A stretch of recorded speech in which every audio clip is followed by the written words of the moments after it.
Dhanmaya Ghale of Barpak, the epicenter of April 2015 earthquake in Gorkha, is busy harvesting millet. She also runs one of the 20 homestay facilities in her newly constructed house.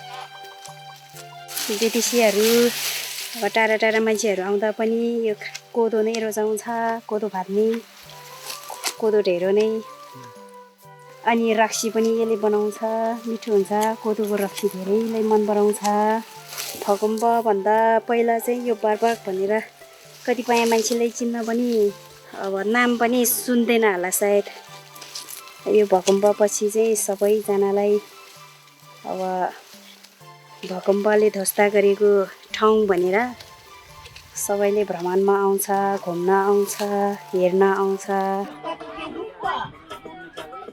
Tek Bahadur Ghale and wife Lal Kumari Ghale run a photo studio, souvenir shop, cafe and a pool house all under one roof. He served the local community after the earthquake as the locals needed several documents before reconstructing their houses.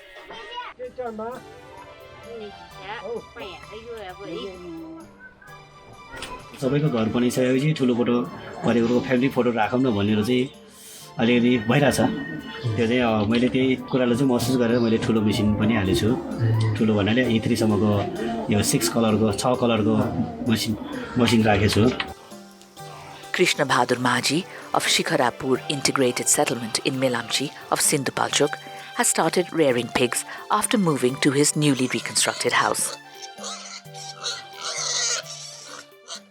खाना मुनि टाउको लुकाएर बस्ने एउटा बास घाँसको व्यवस्था भयो हामीले अनि व्यवसायको लागि पनि काम गर्नलाई अलि सुरक्षित तरिकाले काम गर्न सोच्न सकियो त्यसै कारणले अहिले हामीलाई राम्रो भइरहेछ. The massive earthquake and its aftershocks impacted lives of almost 8 million people, disrupting their daily lives.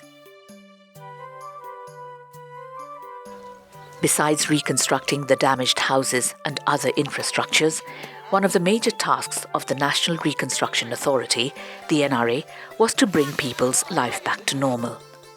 The NRA believed that the overall reconstruction process would help revive the local economy and contribute in uplifting the national economy.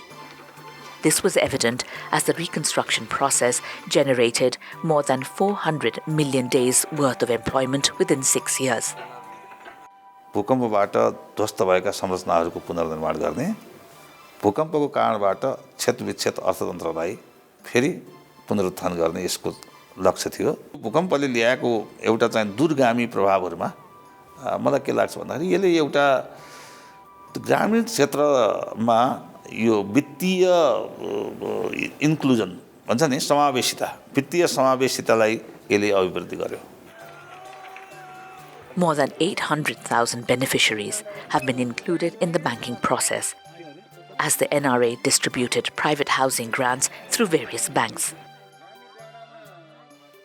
The reconstruction process created jobs at the local level and also created opportunities for local business communities and construction workers, providing them much-needed earning sources. With the help of many partners, the NRA trained 100,000 masons in disaster-resilient building technologies, which would ultimately enable them to acquire work in future. Women too have broken the gender barrier, as hundreds of women got involved in constructing houses after receiving due training.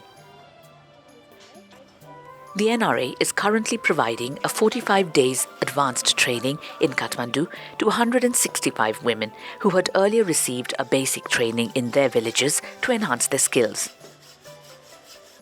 अब हामीले पुरानै ढाँचामा काम गरिरहेन्छ पुरानो ढाँचामा अहिले त कसैले काम पनि लगाउन मान्दैन नि त साउ ठेकदारहरु हैन अनि अहिले त भूकम्प प्रतिरोधी तालिम गरेको दक्ष अनुभव भएको चाहिँ डकर्मी नै खोज्छ नि त हामी तालिम प्राप्त डकर्मीले नै हामी सुरक्षित घर चाहिँ बनाएर हामी चाहिँ त्यसरी चाहिँ आफै बस्न सक्छौं. सिप्न सिकेको भए त मैले आत्मनिर्भर हुने थिएन हैन मैले यो सिकेको हुनाले आफ्नो कमाई आफैले गर्दाखेरि त म आत्मनिर्भर भए नि त महिलाले पनि गर्नुपर्छ केही कुरामा पछि हट्नु हुँदैन त्यो भनेको एउटा अवसर एउटा मौका आएको हो नि त हाम्रो लागि. Besides trained masons, almost 1 million semi-skilled workers were involved in the reconstruction process that provided them employment during the crisis.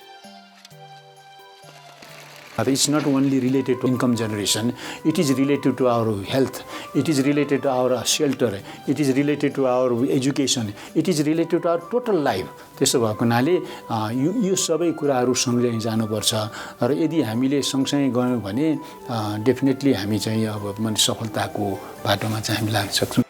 The NRA coordinated with 241 NGOs who were involved in various reconstruction and rehabilitation activities. This has ultimately contributed to the national economy, with studies suggesting that the overall reconstruction process contributed 1 to 3.3% to the national GDP. पुनर्निर्माण पछि सरकारले जुन लगानी गर्यो ग्रामीण क्षेत्रहरूमा त्यसबाट शिक्षा, स्वास्थ्य तथा सिप विकासमा केही प्रभावहरू देखिएको छ. तिनलाई कसरी दिगो बनाउने भन्ने एउटा मुख्य प्रश्न अब अहिले सरकारलाई छ. त्यसको लागि ठुलै आर्थिक पहलहरू लिनुपर्छ जस्तो देखिन्छ. The NRA also organized a 10-day training of sub-engineers and assistant sub-engineers, 4 each from all the 282 local governments of 32 earthquake-affected districts. They have been trained on estimation, costing, quality control and supervision. जस्तो अब हामीले काम त गरिरहेको हो, अब त्यो गरिरहेको तर त्यो काम चाहिँ कसरी बिग्रिँदो रहेछ त्यो पनि रिजनहरू हामीले बुझ्न पायो. जस्तै ल्यान्डस्लाइडको कुराहरूमा प्रब्लमहरू सल्भ गर्ने कुराहरू पाइयो. त्यो भएर चाहिँ अब हामीलाई पछि आउने दिनहरूमा पनि अझ सहयोग पुग्छ. स्थानीयमा काम गर्दा चाहिँ क्वालिटी कन्ट्रोल भएन भन्ने विषयलाई चाहिँ मूल विषय राखेर दिएको यो ट्रेनिङले चाहिँ अब आउने दिनहरूमा चाहिँ हामीले क्वालिटी कन्ट्रोलको साथ काम गर्न सक्छौं भन्ने प्रतिबद्धता छ. Earlier, the NRA provided a 7-day training on slope stabilizing techniques to 2 engineers each from all the local governments of 32 districts. These training programs will not only enhance the skills of hundreds of technicians, but would also develop the capacity of the local governments who are at the forefront in realizing the dream of building a disaster-resilient Nepal.